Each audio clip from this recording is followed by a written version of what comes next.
እለኔ ማር ወይ ውዴ ዛሬ ፍሬንዶች ጋር ስለማመሽ ራት ቢናተኝ እሺ አጠብቂኝ አብረን እንበላለን ብዬ ነበርኩ በቃ ራስን ጠብቅ ገና 12 ሰዓት አቤት በስት ወይ ለምን መክሰስ በልታቴ ኦ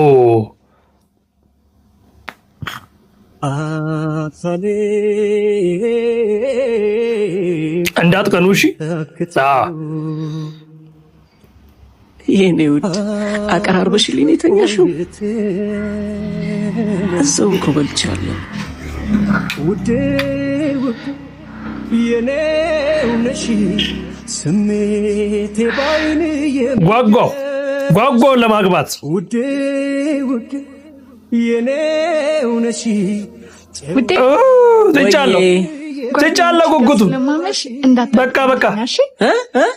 ጠዋት እኮ ስወጣ ነግሬህ ነበር ውዴ አልሰማኸኝም እንዴ የኔ እናት ጠዋት ተናገርሽ አሁን ትርጉም የለውም አሁን ወደ ቤትሽ ነኝ ቆይ አንተ ስታመሽ እኔ ምን ብዬሽ አውቃለሁ እኔ እኮ ወንድ ነኝ እና ሴት ልጅ መዝናናት አያምራትም እንደውም አልመጣም እሺ ጠዋት ስትመጪ ግን አባትሽን በዘው ይዘሻቸው መምጣት እንዳትረሽ ለምን ይዘውሽ ወደ ቤታቸው እንዲሄዱ ነው ይህች ነገር ከጥንት ጀምሮ የመጣች ባህላችን ትመስለኛለች ለምሳሌ የድሮ አባቶች ከሌላ ወልደው ሳይቀር ልጅ ቢያመጡ እናቶቻችን ተቀብለው እንደ ልጃቸው ቆጥረው ያሳድጋሉ እናቶቻችን ከሌላ ወልደው ቢያመጡስ አባት ሆዬ መንደር አቃጥሉ ህዝብ ሊጨርስ ይችላል የወንድ ልጅ ራስነት የሚስት ዘውድነት እስከምን ድረስ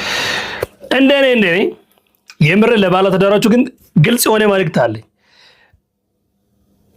እናንተ የማታውቁት ጓደኛ ወይ ደግሞ እናንተ ያልተስማማችሁበት መውጣት እናንተ ያላመናችሁበት መቆየት ማምሸት ይቅርባችሁ እኔ ወጣት ነኝ አላጋባውም ግን አይ ቲንክ